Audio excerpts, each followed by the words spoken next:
प्रभु का एक सेवक हुआ करता था, उनका नाम A.W. टोल्जर है।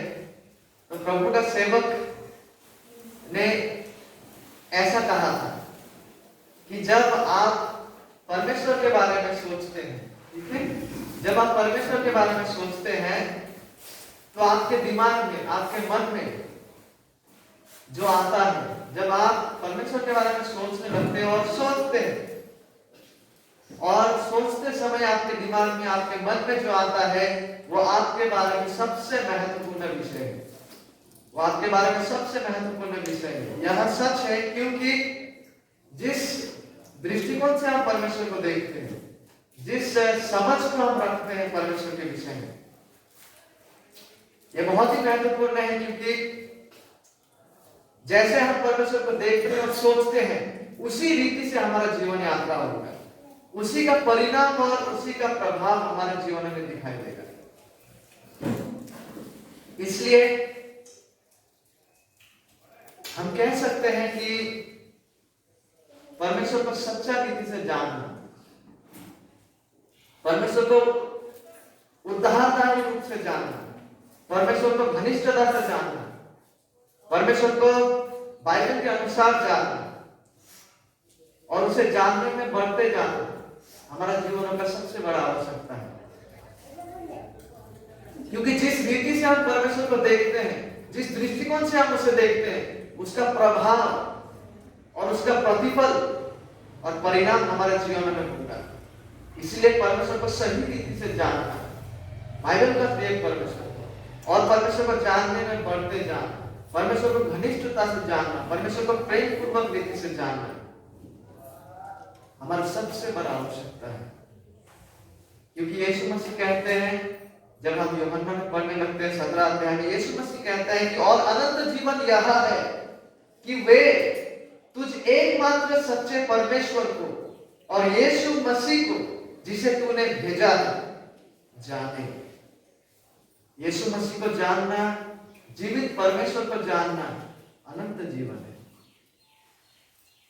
और यीशु और जीवित परमेश्वर को नहीं जानना जीवन नहीं है, अनंत जीवन नहीं है।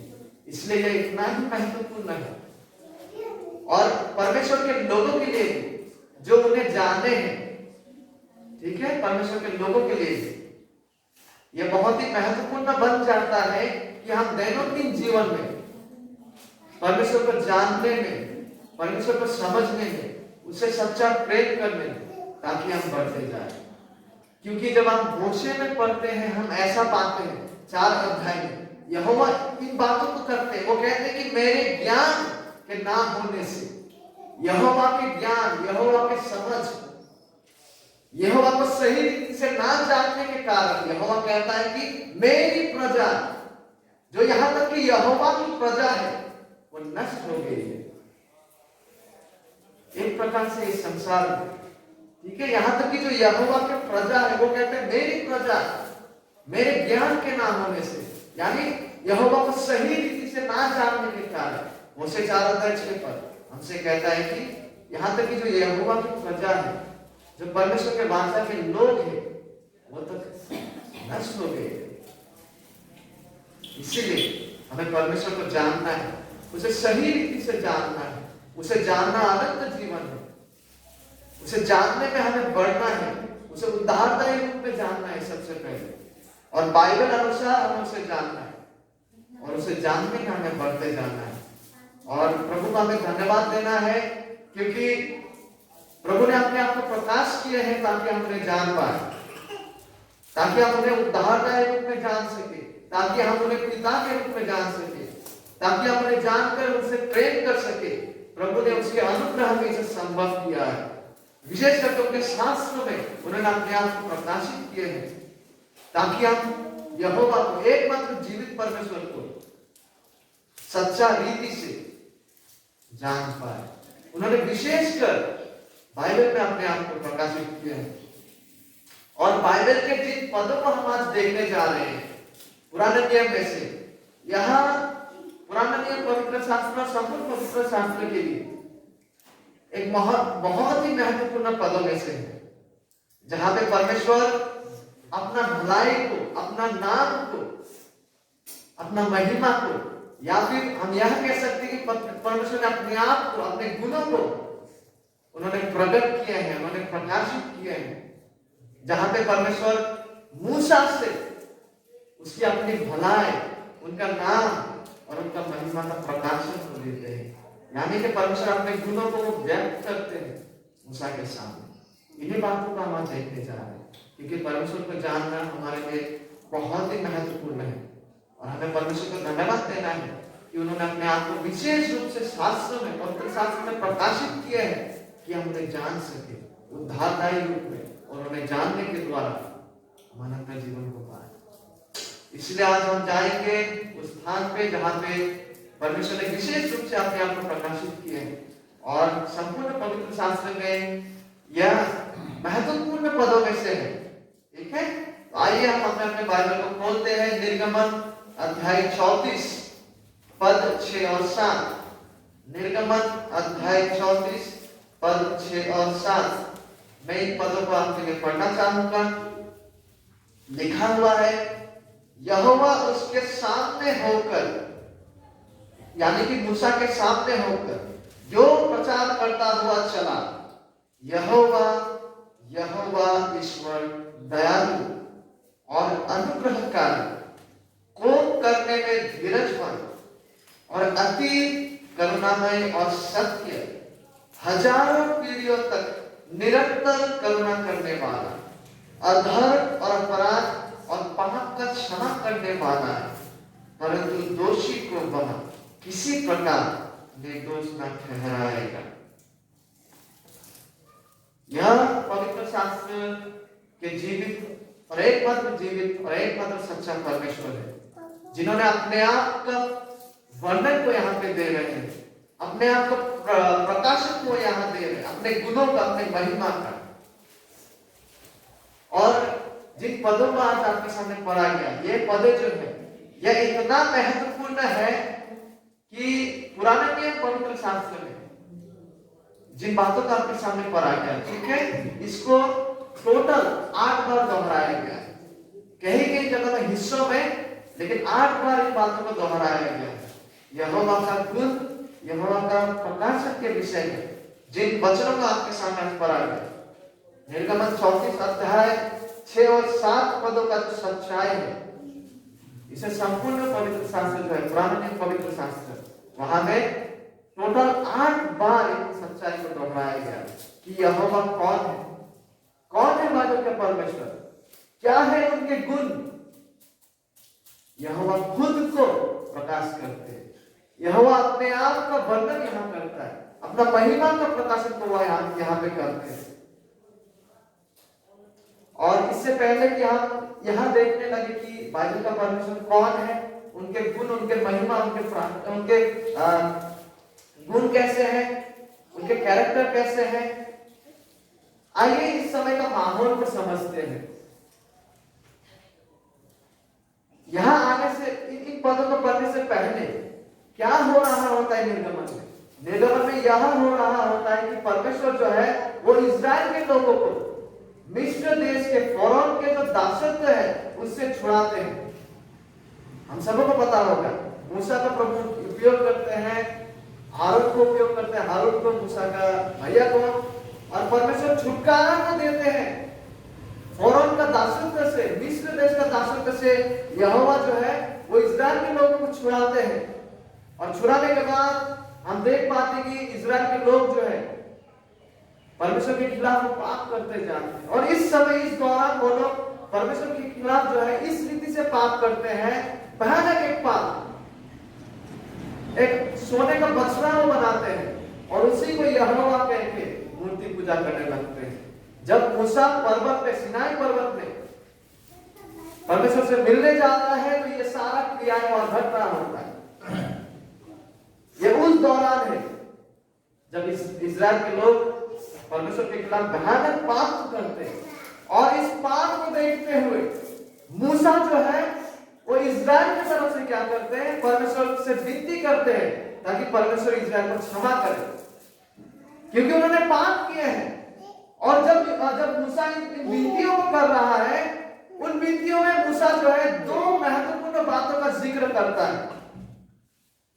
दो महत्वपूर्ण बातों का जिक्र करता है, मैं उन्हें पढ़ना चाहूंगा आपके सामने। सबसे पहले निर्गमन 33 अध्याय 13 पद में ये बातें प्रार्थनाएं हैं। मूसा ऐसे ही इन बातों को नहीं कर रहा है, लेकिन प्रार्थना पूर्वक, ये प्रार्थना है यहोवा से मूसा की ओर से। निर्गमन 33 अध्याय 13 पद, यह प्रार्थना है मूसा की। वो कहते हैं, और अब यदि मुझ पर तेरे अनुग्रह की दृष्टि हो तो मुझे अपनी गति समझा दे। यानी कि यहोवा से वो कह रहा है कि मुझे आपकी मार्ग समझा दे, जिससे जब मैं तेरे ज्ञान पाऊं, जब मैं आपको जानूं, तब तेरे अनुग्रह की दृष्टि मुझ पर बनी रहे। फिर यह भी ध्यान रख कि यह जाति तेरे प्रजा है।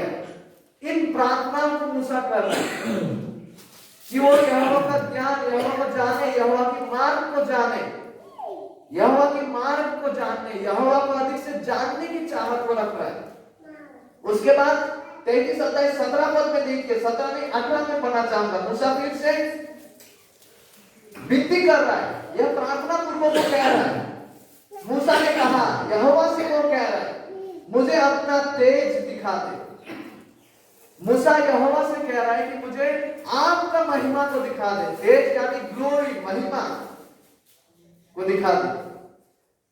जब इजराइल में ऐसा माहौल चल रहा है, ऐसा भयापूर्ण माहौल चल रहा है, उस समय मूसा ये दो महत्वपूर्ण विधियों को करता है कि वो यहोवा को जानना, अधिक से उसका मार्ग को जानने की चाहत रखते हैं, और साथ ही साथ वो यहोवा की महिमा को देखने का विधि यहोवा से करते हैं। और यहोवा करुणा करता है। और आगे देखिए, यहोवा एक नियुक्त स्थान पे मूसा को आने को आदेश करता है, और यहोवा वहां पे मूसा ने जो विनती की है कि मूसा उनका महिमा को देखना चाहते, तो यहोवा क्या करते हैं? यहोवा अपने दया में यह अनुमति देते हैं कि मूसा यहोवा का महिमा का झलक को पाए। लेकिन मूसा जो है यहोवा को सामने से नहीं देख पाएंगे। यहोवा मूसा को बुलाते हैं सीनाई पर्वत में एक स्थान पे, लेकिन मूसा जब वहां जाएंगे तो यहोवा मूसा के सामने से होकर गुजरेंगे, लेकिन मूसा उसका मुंह को नहीं देख सकेंगे, क्योंकि वो जीवित नहीं रहेंगे, देख पाएंगे तो। इसलिए उसे जो है मूसा को यहोवा ढांपेंगे और उसके सामने से होकर यहोवा गुजरेंगे। और यहोवा का जो फीट है, जैसे हमारे सामने से कोई अगर गुजर जाए, हमारा आंख अगर बंद हो और उसके बाद यदि हम देखें तो उनका पीछे का हिस्सा हमें दिखाई पड़ता है, तो इसी प्रतिछवि का उपयोग यहाँ करते हैं यहोवा। और इस रूप से मूसा जो है यहोवा का महिमा को देख पाएंगे, उनकी दया। और इन्हीं बातों को, यही घटना जब घट रहा होता है, जब मूसा को बुलाते, जब मूसा दूसरा दिन भोर को पहुंचते सीनाई पर्वत में यहोवा का महिमा को देखने के लिए, तब यह घटना घटते हैं जिसका आपके सामने आज पढ़ा गया। निर्गमन 34 अध्याय 5 पद में, तब यहोवा ने बादल में उतर कर उसके संग वहां खड़ा होकर यहोवा नाम का प्रचार किया। यहोवा अपने आप को प्रदर्शन कर रहा है वहां पे। यहोवा अपना महिमा का प्रकाशन को अभी मूसा को देने जा रहा है, लेकिन मूसा सामने से नहीं देखेंगे, लेकिन केवल पीछे से। और जिस तरह से यहोवा अपना महिमा का प्रकाशन को यहाँ पे देते हैं, यहोवा जब अपना नाम का प्रचार करते हैं, अपना नाम का घोषणा करते हैं, यहोवा जब अपने बारे में वर्णन को करता है, बहुत सारा विषय यहाँ पे शामिल है। यहोवा जो अपने बारे में कह रहा है, यहोवा जब अपना महिमा का प्रकाशन कर रहा है, मतलब अपने गुणों को जब वो बता रहा है, बहुत सारा विषय यहाँ शामिल है, जिसको हम 3 भागों में रख सकते हैं। सबसे पहले हम यहाँ देख सकते हैं कि यहाँ पे यहोवा का अनंत संप्रभुता को वो व्यक्त करते हैं, यहोवा का अनंत संप्रभुता। उसके बाद हम देखेंगे कि यहाँ पे यहोवा का प्रेम में दया का वर्णन को वो करते हैं। यहोवा अपना प्रेम में दया का प्रदर्शन को वो यहाँ देते हैं, जिनमें ये तमाम बातें शामिल है कि वो दयालु है, वो अनुग्रहकारी है, वो धीरजवंत है, वो अति करुणामय है, वो निरंतर करुणा करने वाला परमेश्वर है, वो क्षमा करने वाला परमेश्वर है। उसके बाद यहाँ पे यहोवा अपना महिमा का प्रकाशन करते समय वो पवित्र न्याय का प्रकाशन को यहाँ पे करते हैं, अपना पवित्र न्याय का प्रकाशन को आप यहाँ देख पाते हैं यहोवा। तो आइए शुरू करते हैं यहोवा का अनंत संप्रभुता से। निर्गमन 34 अध्याय 6 पद में देखिए, शुरुआती हिस्से में लिखा हुआ है यहोवा उसके सामने होकर, यानी कि मूसा के सामने होकर। मूसा का मुख जब ढपा हुआ था, जब यहोवा अपना महिमा गुणों को प्रकट कर रहा है, तो यहोवा मूसा के सामने से होकर यो प्रचार करता हुआ चला। यहोवा ये बातों का प्रचार और घोषणा और प्रकाशन करते हुए चला। किन बातों का? देखिए यहाँ पे गौर कीजिए, यहोवा यहोवा ईश्वर, यहोवा यहोवा ईश्वर। यहोवा नाम को 2 बार दोहराते हैं, यहोवा नाम को वो 2 बार दोहराते हैं, जिसका मतलब यह है कि मूसा सावधानी से, सतर्कता के साथ इन बातों को सुने, अपना कान को लगाए, अधिक ध्यान के साथ। और यह जो नाम है यहोवा, यहोवा यहोवा ईश्वर, यहोवा जो नाम है, इंग्लिश में इसे आयन कहते हैं, और उनके भाषा में याहवे, जिसका मतलब है कि मैं हूं। इसका मतलब यह है कि परमेश्वर जो है, बाइबल का परमेश्वर जो है, सबसे पहले वो अनंत काल से है। उनका उपस्थिति, उनका होना, उनका व्यक्ति जो है वो अनंत काल से ही रहे हैं। वो ना कभी अस्तित्व में आए, ना कभी अस्तित्व से जाएंगे। He simply is। वो हमेशा से रहे हैं। वो कभी भी सृष्टि होकर नहीं आए, वो कभी अस्तित्व में प्रवेश नहीं किया। जैसे हमारे जीवन में एक समय आता है 1985 1990 जब हम जन्म लेते तब हम स्थिति में आते, लेकिन यहोवा के क्षेत्र में ऐसा नहीं है। वो हमेशा से ही रहे, अनंत काल पूर्व से ही वो है। वो स्वयं अपने में, क्रिएटता में वो मौजूद है हमेशा से, और वो अपने में ही स्वयं पर्याप्त है। वो किसी के ऊपर निर्भरशील नहीं है जीवन के लिए, वो किसी और के ऊपर निर्भरशील नहीं है बने रहने के लिए, वरन सब कुछ जीवित रहने के लिए उन पर निर्भरशील है। यहोवा यहोवा ईश्वर, यह बाइबल का परमेश्वर है।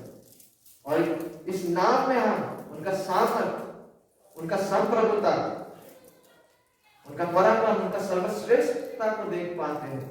वो इस तरह से प्रभुता को रखते हैं कि ना ही केवल वो भविष्य के बारे में जानते हैं, लेकिन जो कुछ भी कभी भी जो घटे और घटेंगे, सब कुछ उन्हीं के मनसा और योजना और ठहराने के द्वारा घटते हैं। यह है बाइबल के संप्रभु परमेश्वर, एकमात्र जीवित परमेश्वर जो हमेशा से ही रहे हैं और जो सब कुछ को ठहराते हैं, सब कुछ को नियंत्रण करते हैं, जो अपने में ही पर्याप्त है। बाकी सब चीजें जीवन के लिए उन पर निर्भरशील है। और देखिए, जब तक पहले, ठीक है, जब तक पहले हम परमेश्वर की इस सिद्ध संप्रभुता को विश्वास और समर्थन नहीं करेंगे ना, जब तक पहले ये हमारे जीवन में नहीं घटेंगे, जब तक पहले हम ये उनका इस तरह का संप्रभुता, इस तरह का उनका होना, इस तरह का उनका अनंत उपस्थिति, और जब तक हम पहले विश्वास और स्वीकार नहीं करेंगे और समर्थन नहीं करेंगे, तब तक हम उसके दया, प्रेम, उसके करुणा और बाकी चीजों को समझ नहीं पाएंगे सटीक रीति से, उसे पहचान नहीं पाएंगे सटीक रीति से। इसलिए यहोवा यहां भी आरंभ करते हैं कि वो जो है हमेशा से, उनका अनंत संप्रभुता का घोषणा और ऐलान से वो कहते हैं यहोवा यहोवा ईश्वर। उसके बाद आगे हम देख पाते हैं कि यहोवा जो है उनका प्रेम में दया के गुणों को प्रकाशित करते हैं, उनका प्रेम में दयापूर्ण गुण को वो प्रदर्शित करते, वो व्यक्त करते, वो वर्णन करते। उनमें से सबसे पहले वो कहते हैं कि वो दयालु है। बाइबल का परमेश्वर जो है वह दयालु है। यह मैं नहीं कह रहा हूं, यह मूसा नहीं कह रहा, परमेश्वर खुद अपना वर्णन को दे रहा है कि वह दयालु है। और जो भी यहाँ पे आप बाइबल में इन गुणों को देख पाएंगे जिनको हम आज अध्ययन करने जा रहे हैं कि यहोवा कौन है, कि जीवित परमेश्वर कौन है, इन सारे बातों को वो खुद प्रकाशित कर रहा है। इसे मूसा प्रकाशित नहीं कर रहा है, ना कोई मनुष्य, खुद बाइबल का जीवित परमेश्वर बता रहे कि वे कौन है। और उनके प्रेम में दयालु गुणों में से सबसे पहला यह है कि यहोवा दयालु है। और दयालु होने का अर्थ क्या है?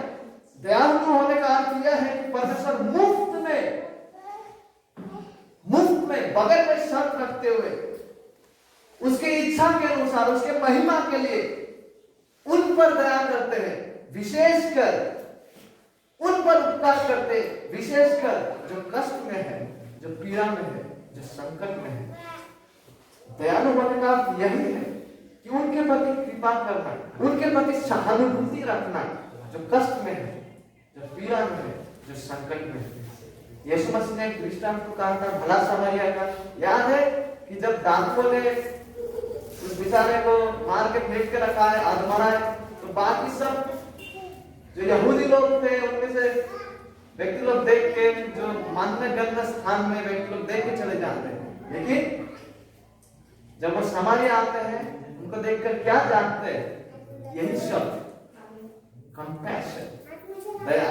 यानी जो दुख में है, जो पीड़ा में है, जो संकट में है, उनके प्रति सहानुभूति को रखना, उनके प्रति उपकार को करना। और यहोवा के संबंध में जब यहोवा कहते हैं कि वो दयालु है, मतलब वो मुफ्त में उसकी इच्छा के अनुसार, उसके महिमा के लिए वो ऐसा कृपा, ऐसा उपकार को प्रदान करते हैं, विशेषकर उन लोगों के प्रति जो संकट में है, जो पीड़ा में है, जो कष्ट में है। एग्जैक्टली यही गुण हम यीशु मसीह में देख पाते हैं। और ना ही केवल यहोवा दयालु है, लेकिन आगे हम देखते हैं, यहाँ लिखा हुआ है कि वह अनुग्रहकारी भी है। बाइबल का जीवित परमेश्वर जो है, एकमात्र जीवित परमेश्वर जो है, वो अनुग्रहकारी है। इसका मतलब यह है कि यहोवा जो है वो उन पर भलाई करता है, उन पर उपकार करते हैं जो उस उपकार के कभी योग्य नहीं। अनुग्रहकारी, अनुग्रह करना मतलब यहोवा उन पर उपकार करते जो उस उपकार में कभी हकदार नहीं थे, वरना उसके न्याय के हकदार थे, अपने पापों के कारण, अपने विद्रोह के कारण। यहोवा जो है बाइबल का परमेश्वर, वह दयालु होने के साथ साथ वो अनुग्रहकारी है। और जब हम परमेश्वर के अनुग्रह के बारे में खोज करने लगते हैं बाइबल से, हम देख पाते हैं कि बाइबल में परमेश्वर का 3 प्रकार का अनुग्रह का जिक्र को हम पाते हैं।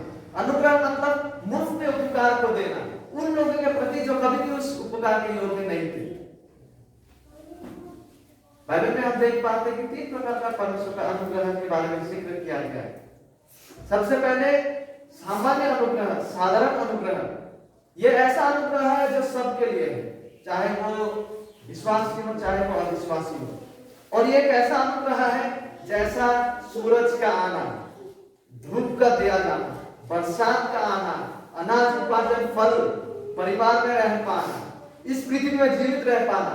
यीशु मसीह मत्ती 5 में कहते हैं कि पिता जो है वो बगैर किसी को विभाजित करते हुए सब पर ये सारे जो सामान्य अनुग्रह है इस पृथ्वी में शारीरिक रूप से जीवित रहने के लिए वो सब पर देते हैं। ठीक है, तो उनका सामान्य अनुग्रह यह है।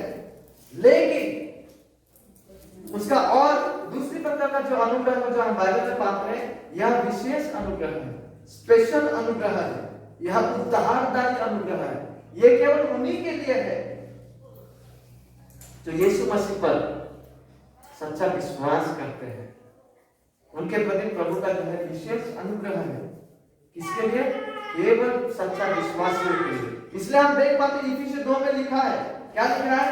अनुग्रह ही से विश्वास के द्वारा तुम्हारा उद्धार हुआ है, और यह हमारी ओर से नहीं लेकिन परमेश्वर का मुफ्त दान है, ना कर्मों के कारण। हम इस अनुग्रह को कर्मों से हासिल नहीं करते, लेकिन ये उपकार जो है विशेष अनुग्रह जिसके द्वारा किसी को उद्धार मिलता है, वह किसके लिए है? केवल उनके लिए तो यीशु मसीह का सच्चा विश्वास करते हैं और करेंगे। और एक प्रकार का अनुग्रह हम बाइबल में देख पाते हैं, और वह है पवित्रता में बढ़ने के लिए जो अनुग्रह को प्रभु देते हैं। और यहां भी केवल जो विश्वास करते हैं और करेंगे उनके लिए। परमेश्वर ऐसा उपकार हम पर करता है, परमेश्वर ऐसा अनुग्रह हम पर करता है ताकि सारे कष्टों के बावजूद, सारे परिस्थितियों के बावजूद हम उनसे सामर्थ्य को पाए पवित्रता में बढ़ने के लिए और उन पर विश्वसनीयता से बने रहने के लिए। यह अनुग्रह जो है वो पवित्रता में बढ़ने का अनुग्रह है जो परमेश्वर विश्वासियों को देते हैं। इसलिए पौलुस कहते हैं पहला कोरिन्थियों 15 में जब हम पढ़ते हैं हम देख पाते हैं, पौलुस कहते हैं मैं जो भी हूँ परमेश्वर का अनुग्रह से हूँ जो मुझ पर हुआ है। पौलुस कहते हैं कि उन्होंने बाकी सबों से परिश्रम किया है, ठीक है, सेवकाई में चाहे हो क्यों ना, चाहे विश्वास का लड़ाई को लड़ने में, लेकिन उसके बावजूद वो कहते हैं कि ये मेरे वजह से नहीं, लेकिन परमेश्वर का अनुग्रह से है जो मुझ पर हुआ। तो परमेश्वर के जो अनुग्रह है, ये जो विशेष उपकार है, ये सबसे पहले जो है सामान्य अनुग्रह जो सबके लिए है, सूरज का उगना, बरसात का आना, लेकिन विशेष अनुग्रह और पवित्रता में बढ़ने के लिए जो अनुग्रह है जिसके द्वारा उन्हें महिमा पहुंचाते हैं, उनके अनुसार जीने के द्वारा, उन्हें विश्वसनीय रहने के द्वारा, यह अनुग्रह जो है ये केवल और केवल विश्वासियों के लिए है, सच्चा विश्वासियों के लिए। और आगे हम देख पाते हैं निर्गमन 34 अध्याय 6 पद में लिखा हुआ कि वो यहोवा जो है वो कोप करने में धीरजमंद है, वो कोप करने में धीरजमंद है। किसी का मोबाइल बज रहा है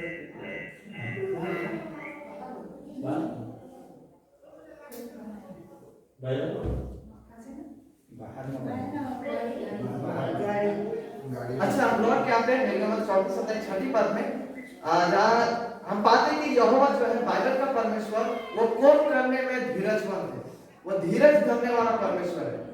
परमेश्वर उनके क्रोध को लाने में विलंब करता है, देरी करता है, वो तुरंत नहीं लाते हैं,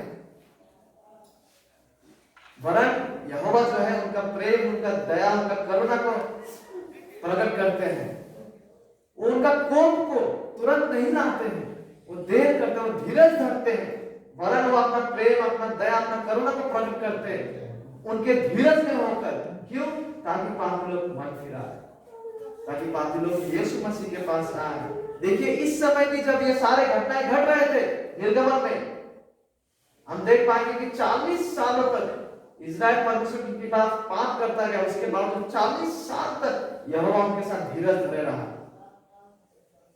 कैसा धीरज है यहोवा का। और जब हम अपने ही बारे में सोचते हैं, ना जाने कितने बार हम लोगों ने जाने या अनजाने में यहोवा के खिलाफ पाप किए हैं, विद्रोह किए, उसके बावजूद देखिए आज हम नया साल में प्रवेश कर रहे हैं। यह यहोवा का धीरज और करुणा और प्रेम नहीं तो क्या है। यहोवा कोप करने में धीरज करते, वो करुणा दया को प्रदान करते ताकि हम मन फिराए, ताकि हम यीशु मसीह के पास आए, ताकि हम उसे क्षमा मांगे। और साथ ही साथ हम देख पाते हैं निर्गमन में 34 अध्याय 6 पद में, यहोवा अति करुणामय और सत्य है। यहोवा अति करुणामय और सत्य है। वो अति करुणामय है, केवल करुणामय नहीं, अति करुणामय, एबंडेंट, मतलब इस करुणा का सीमा नहीं है। करुणामय का मतलब है कि परमेश्वर का उनके वाचा के लोगों के प्रति विशेष विशेष प्रेम है, लविंग काइंडनेस। परमेश्वर का जो है उनके वाचा के लोगों के प्रति विशेष विशेष प्रेम है, विशेष प्रेम वो रखते हैं उनके वाचा के लोगों के प्रति। और वो अति करुणामय के साथ साथ वो सत्य भी है। देखिए बाइबल का परमेश्वर जो है वो एकमात्र सच्चा परमेश्वर है। यीशु मसीह कहता है कि मार्ग, सत्य और जीवन वही है। बाइबल का परमेश्वर जो कुछ भी करता है और जो कुछ भी वो कहता है वो सब सत्य है, वो सब सत्य है। परमेश्वर हमेशा सच बोलता है। और आप देख पाते हैं नया नियम में कि वो कभी भी झूठ नहीं बोल सकता, वो झूठ नहीं बोलता है। परमेश्वर खुद ये घोषणा कर रहा है, ये हमारा विचारधारा है, ये किसी मनुष्य का विचारधारा नहीं है, मूसा का यह विचारधारा नहीं है। बाइबल का परमेश्वर जो है वो अति करुणामय, उनके लोगों के प्रति, उनके वाचा के लोगों के प्रति विशेष प्रेम तो रखते हैं, लेकिन साथ ही साथ वो सत्य है, वो एकमात्र सत्य परमेश्वर है। वो हमेशा उनके प्रतिज्ञा विश्वसनीय है। वो हमेशा जो वो कहते हैं वो करेंगे, उनके प्रतिज्ञा के प्रति वो सत्य है।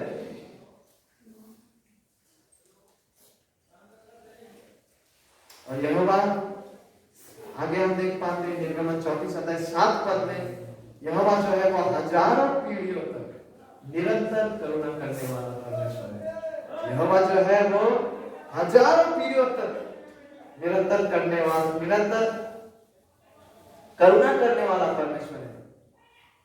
यहोवा का अति करुणा जो है, उनका ये उनके बादशाह के लोगों के प्रति जो विशेष प्रेम है, ये केवल उन दिनों तक ही सीमित नहीं था, केवल उस समय तक, उस माहौल तक ही सीमित नहीं था, केवल उस पीढ़ी के लोगों तक ही सीमित नहीं था, वरन बाइबल हमसे ऐसा कहता है, यहोवा ऐसा कहता है कि उनका जो करुणा है निरंतर यह करुणा बना रहता है हजारों पीढ़ियों तक, हजारों पीढ़ियों तक, हजारों पीढ़ियों तक यह है। देखिए मतलब यह है कि यहोवा का ऐसा करुणा जो है वो प्रत्येक लेटेस्ट जो है पीढ़ियों तक भी बना है, यहां तक कि हमारी पीढ़ियों तक भी। प्रत्येक पीढ़ी जो आते हैं, लेटेस्ट जो पीढ़ी है, नई नवीनतम जो पीढ़ी है, उनके लिए भी यहोवा का ऐसा करुणा है। और यीशु मसीह जब तक ना आए, जब तक ना नए स्वर्ग नए पृथ्वी ना बने, या जब तक ये सारी चीजें ना हो जिसे हम परमेश्वर वाक्य में देख पाते, यहोवा का करुणा जो आप, ये चौंकाने वाला बात है कि यहोवा का करुणा उनके बादशाह के लोगों के प्रति है और हजारों पीढ़ियों तक। और यीशु मसीह के आने तक अगर कोई जन्म लेने वाला है कल परसों तरसों, उन लोगों के लिए भी जो अभी तक जन्मे भी नहीं, हजारों पीढ़ियों तक उसका करुणा, ना ही केवल हमारे आज के पीढ़ी, वरन उनके लिए भी जो अभी तक जन्मे भी नहीं है, जो उनके बादशाह के लोग हैं। क्या ही करुणा है। और यहोवा का करुणा जो है, जब हम बाइबल में पढ़ने लगते हैं तो ऐसा करुणा जो है, और जो इन करुणा को प्राप्त कर रहा है, उनका एक गुण क्या है पता है? यहोवा का ऐसा करुणा उनके लिए है, बाइबल कहता है, जो यहोवा के डरवैये हैं, जो यहोवा का भय मानता है, जो यहोवा का सम्मान करता है।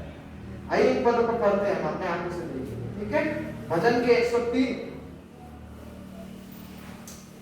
103 अध्याय 7 से लेके 11 पद को पढ़ेंगे।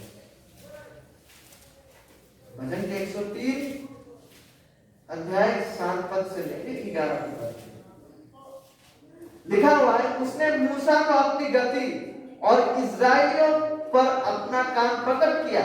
यहोवा दयालु और अनुग्रहकारी। देखिए उन बातों को दोहराया जा रहा है हिस्सों में, जिन बातों का हमने निर्गमन में पढ़े। लिखा हुआ यहोवा दयालु और अनुग्रहकारी, विलंब से कोप करने वाला और अति करुणामय है। वो सर्वदा वाद विवाद करता ना रहेगा, ना उसका क्रोध सदा के लिए भड़का रहेगा। उसने हमारे पापों के अनुसार हमसे व्यवहार नहीं किया और ना हमारे अधर्म के कामों के अनुसार हमको बदला दिया है। जैसे आकाश पृथ्वी के ऊपर ऊंचा है, जैसे आकाश पृथ्वी के ऊपर ऊंचा है, वैसे ही उसकी करुणा उसके डरवैयों के ऊपर प्रबल है। क्या हम देख पा रहे हैं? जैसे आकाश पृथ्वी के ऊपर है, कितना ऊपर है उसका माप नहीं सकते, उतना जो करुणा है यहोवा का है। किसके प्रति? उनके प्रति जो यहोवा का भय मानते, जो यहोवा का सम्मान करते, उनको विश्वास करते, उनका भरोसा करते हो।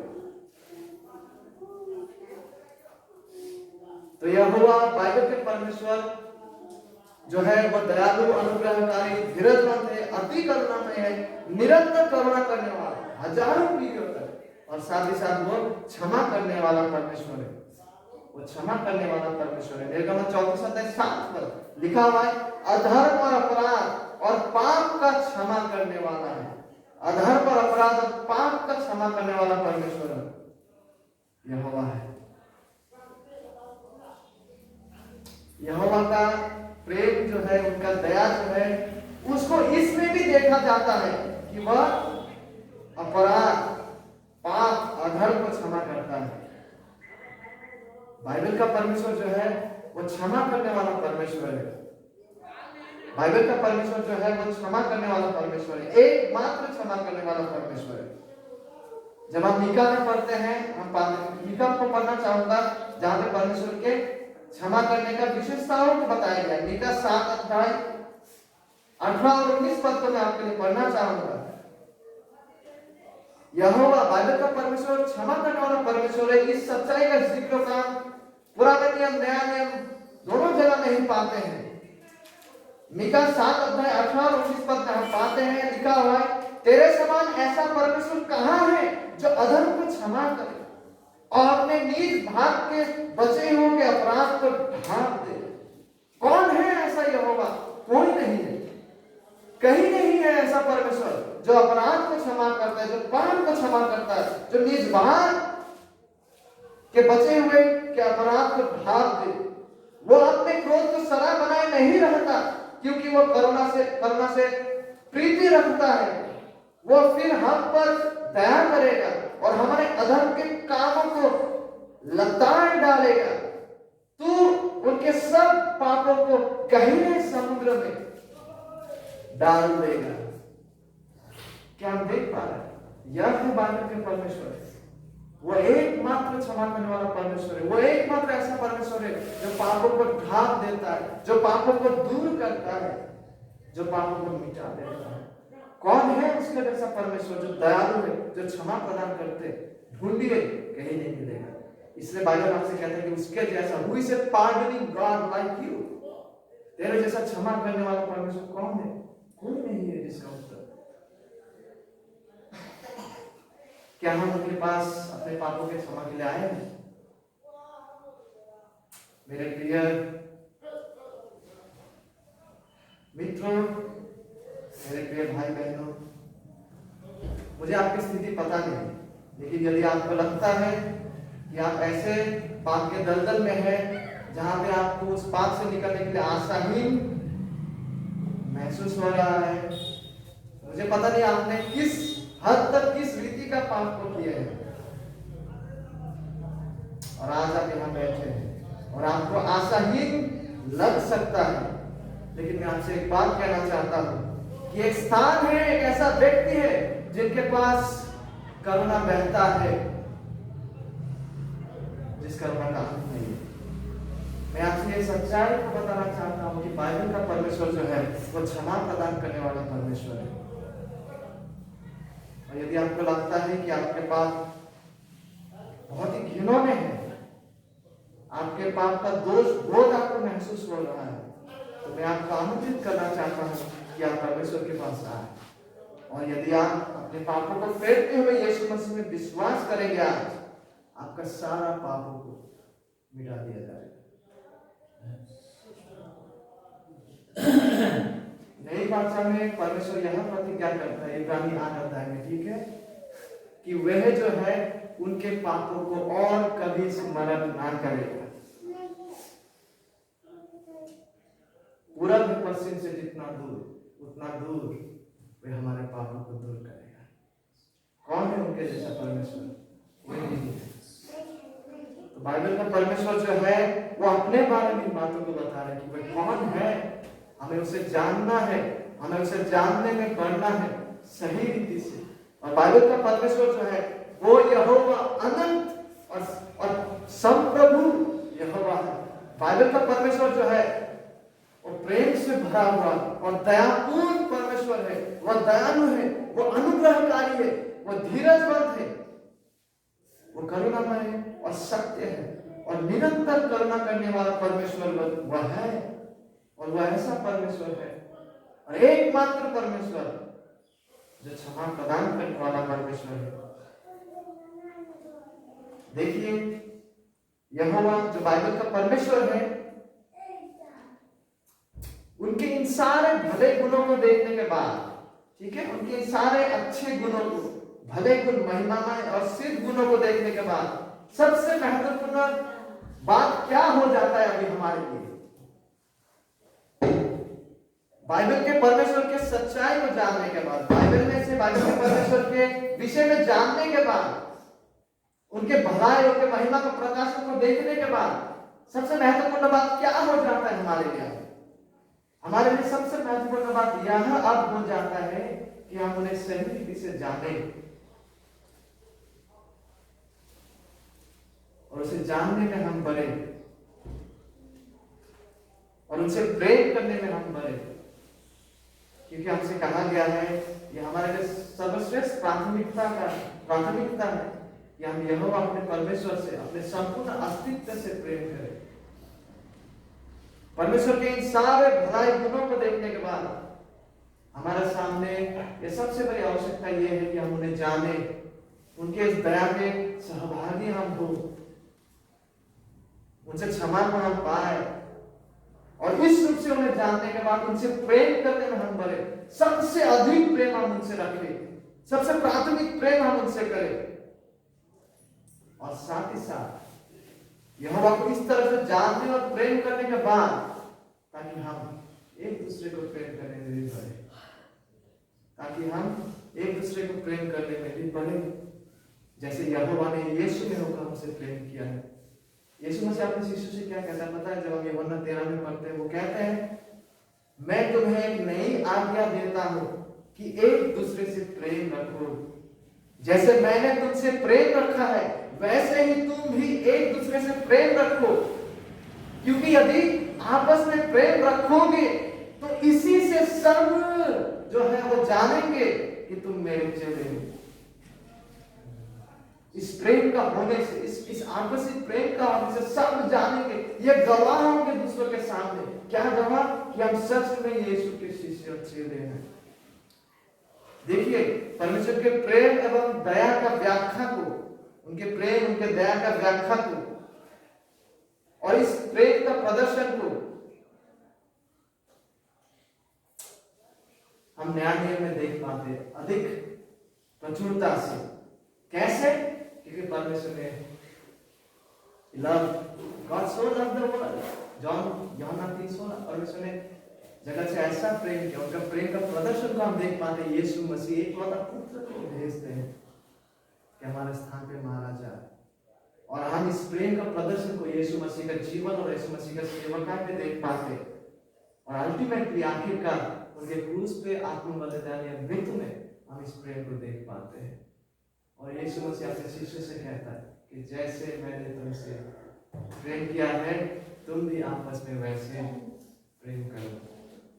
देखिए, ये हमारे लिए कोई सच्चा लाभ का नहीं होगा, यह हमारे लिए कोई सच्चा लाभ का नहीं होगा यदि हमसे परमेश्वर के प्रेम का व्याख्या किया जाए। ये कोई सच्चा लाभ का नहीं होगा यदि हम परमेश्वर का प्रेम का व्याख्या को देखें और व्याख्या हमको किया जाए, और यदि यह प्रेम हमारे जीवन में ना दिखे।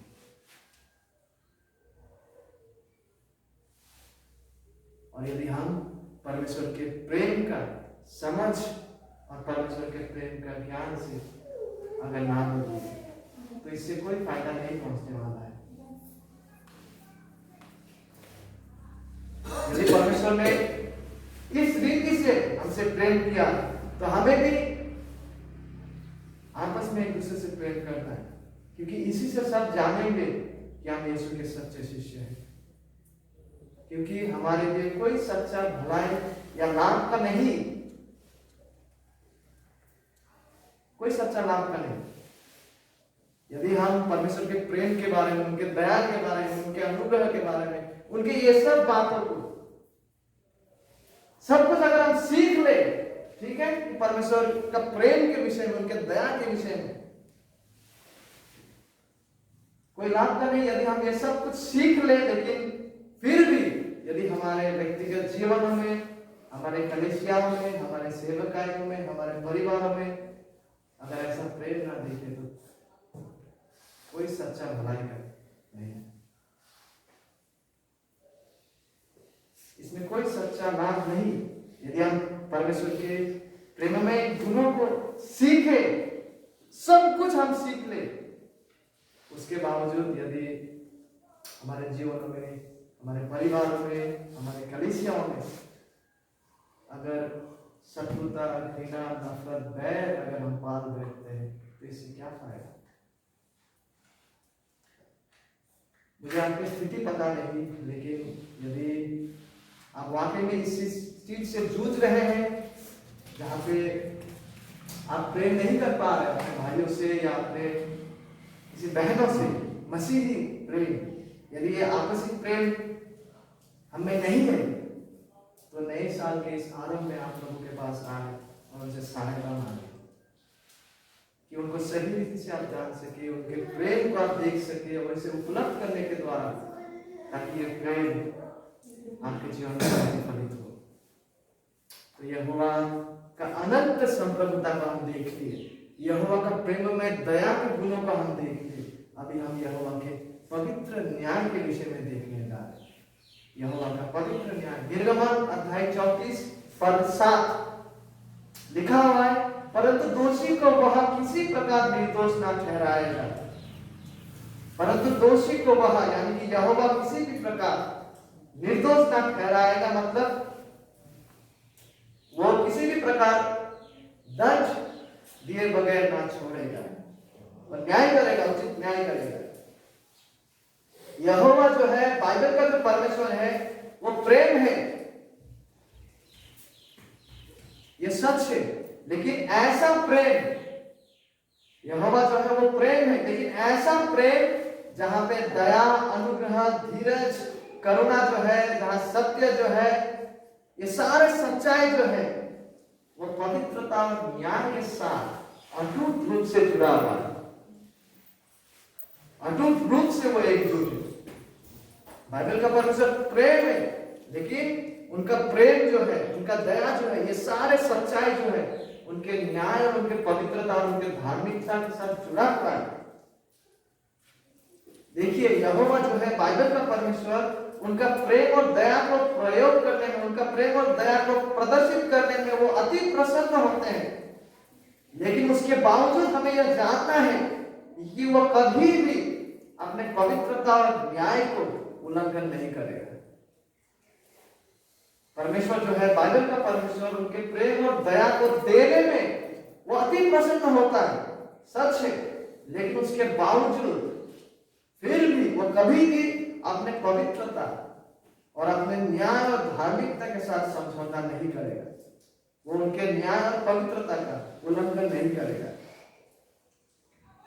यदि परमेश्वर ऐसे ही पाप को ग्रहण करे और न्याय ना करे तो वो पवित्र परमेश्वर नहीं हो सकते। लेकिन बाइबल का परमेश्वर जो है, वो असीम रूप से पवित्र है और उनके पवित्रता यह मांग करते हैं कि सटीक न्याय किया जाए। परमेश्वर ऐसे ही पाप को नजरअंदाज नहीं कर सकते। परमेश्वर क्योंकि वो पवित्र है, वो ऐसे ही पाप को अनदेखा नहीं कर सकते। ठीक है, परमेश्वर असीम रूप से पवित्र है, वह ऐसे ही पापों का अनदेखा नहीं कर सकते। पाप की मजदूरी मृत्यु है, अनंत मृत्यु, अनंत काल का विनाश। और बाइबल हमें कहता है कि सब ने पाप किया है, सब ने पाप किया है। यदि परमेश्वर केवल न्याय करते तो हम सब के सब विनाश होते, क्योंकि हम सब ने पाप किए और पाप का मजदूरी मृत्यु है। और यदि परमेश्वर केवल न्याय करते तो हम सब के सब नाश होते। तो कैसे ये संभव हो जाता है? तो ये कैसे ये संभव है कि परमेश्वर हमारे पापों के लिए उचित न्याय करे, लेकिन साथ ही साथ हमारे पापों को क्षमा करे, हमें ग्रहण करे? क्या ये संभव है? ये किस रीति से संभव है कि परमेश्वर हमारे पापों के खिलाफ उचित न्याय को करे, लेकिन साथ ही साथ हम विनाश ना हो, लेकिन साथ ही साथ हम क्षमा किए जाए? कैसे ये संभव होता है? क्या ये संभव है? क्योंकि बाइबल हमसे कहता है कि परमेश्वर किसी भी हालत में बगैर न्याय किए, बगैर दंड दिए वो ना छोड़ेगा। न्याय करना आवश्यक है, क्योंकि वो पवित्र है। वो अगर पाप के साथ समझौता करते हैं तो वो पवित्र परमेश्वर नहीं है। लेकिन बाइबल हमसे कहता है कि वो पवित्र पवित्र पवित्र परमेश्वर है, उसे उचित न्याय करना है।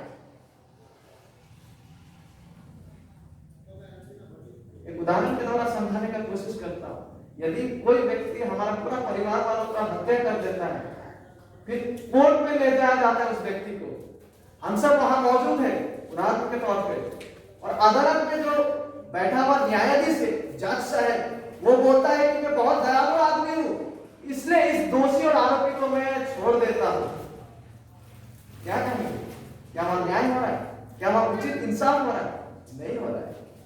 लेकिन बाइबल का परमेश्वर जो है वो वैसा भ्रष्ट न्यायाधीश नहीं है, वो उचित न्याय को वो करेंगे, जो सटीक है वो हमेशा वही करेंगे, और जहां जहां पाप कर घट रहा है वहां परमेश्वर उचित न्याय को करेंगे। लेकिन ये कैसे संभव हो जाता है? ये कैसे संभव है कि हमारा पापों का खिलाफ जो परमेश्वर का न्याय है वो भी हो रहा है, लेकिन साथ ही साथ हम बच भी रहे हैं, हमें क्षमा भी दिया जा रहा है? How is it possible? ये कैसे संभव हुआ है? परमेश्वर ने इसे संभव किया है। परमेश्वर ने इसे संभव किया है क्योंकि परमेश्वर जो है वह स्वयं ईश्वर मनुष्य बन के इस पृथ्वी में आते हैं। ठीक है, परमेश्वर खुद ईश्वर मनुष्य बन के इस पृथ्वी में आते हैं। यूहन्ना हमसे कहता है एक अध्याय में कि वचन जो है वो देहधारी हुआ।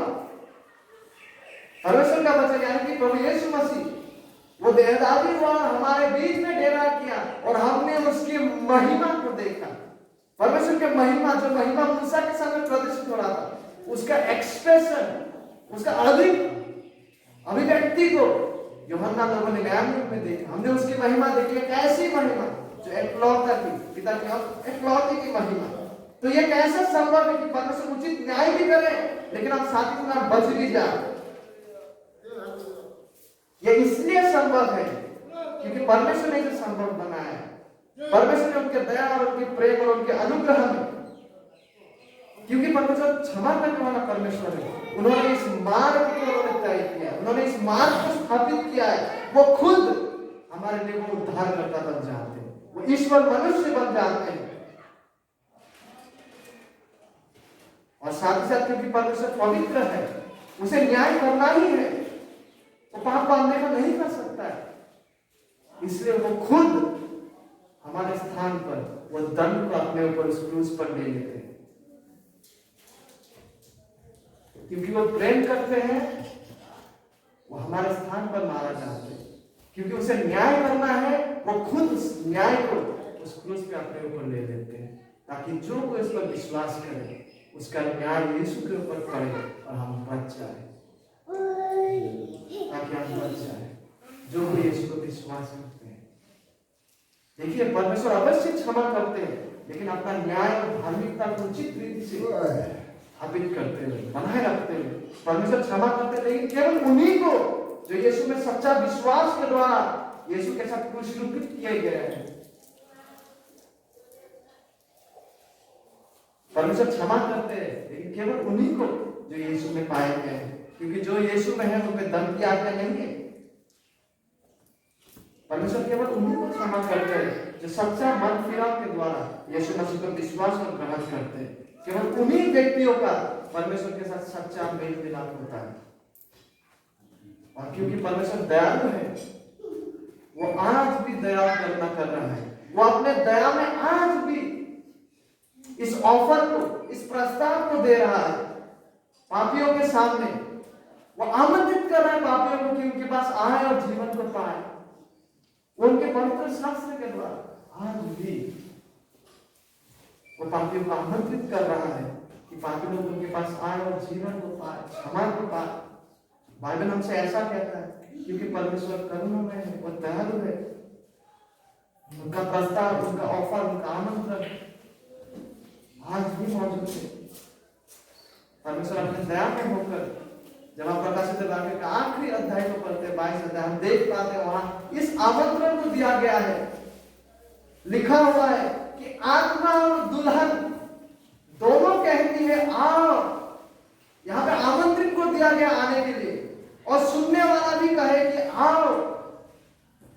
जो प्यासा है वो आए, और जो कोई चाहे वो जीवन का जल को सेठ में मुफ्त में वो ले ले। प्रकाशित वाक्य 22 अध्याय 17 पर यहोवा अपने करुणा में आज भी उसका आमंत्रण को पूरा विश्व में अपने वचनों के द्वारा वो आमंत्रण को भेज रहा है। वह कह रहा है कि जो कोई चाहे वो आए और मुफ्त में इस जीवन का जल को ले ले, इस जीवन का जल से वो पान करे। यदि हम अभी तक उनके पास नहीं आए हैं तो आज का समय, आज का ये क्षण ऐसा क्षण हो कि हम उनके पास आए और जीवन का जल को सेक में ले और इसे पान करें यीशु में विश्वास के द्वारा। और ये साल और आने वाला जो साल है हमारे जीवनों में प्रभु के दया में वो ऐसा वर्ष हो जहां हम बाइबल में जीवित परमेश्वर को, जो परमेश्वर अनंत संप्रभु है, जो परमेश्वर प्रेममय, दयालु, अनुग्रहकारी, धीरजवंत, करुणामय है, जो परमेश्वर निरंतर करुणा करने वाला परमेश्वर है, जो क्षमा करने वाला परमेश्वर है, जो यहोवा पवित्र न्याय करने वाला यहोवा है। ताकि आज के इस दिन से लेकर जितने दिन हम इस पृथ्वी में होंगे, ये नई वर्ष स्पेशली हमारे लिए ऐसा वर्ष हो जहां पे हम इस जीवित यहोवा को सच्चा रीति से जानने लग रहे हैं और इन्हें जानने में हम बढ़ रहे हैं और उनसे अटूट प्रीति से सबसे अधिक प्राथमिक रूप से प्रेम करने में हम बढ़ रहे हैं। हमारा साल ऐसा वर्ष हो और साथ ही साथ ताकि यह वर्ष और आने वाला वर्ष ऐसा हो कि इस प्रेम को उपलब्ध करने के बाद यह प्रेम ताकि हम एक दूसरे के साथ भी ताकि बांटें, ताकि मसीह प्रेम हमारे एक दूसरे को प्रेम करने के द्वारा भी ताकि दिखे प्रभु की दया में। क्योंकि जैसे यीशु ने हमसे प्रेम किया है, वो प्रेम जब हमारे जीवन में ऐसा दिखने लगता है आपसी प्रेम, तो इससे यह प्रमाणित होता है और इससे यह साबित होता है और इससे यह प्रदर्शित होता है कि हम वाकई यीशु के सच्चा शिष्य है। आइए हम प्रार्थना करें। प्रभु आपका धन्यवाद देना चाहते हैं आपके समय के लिए।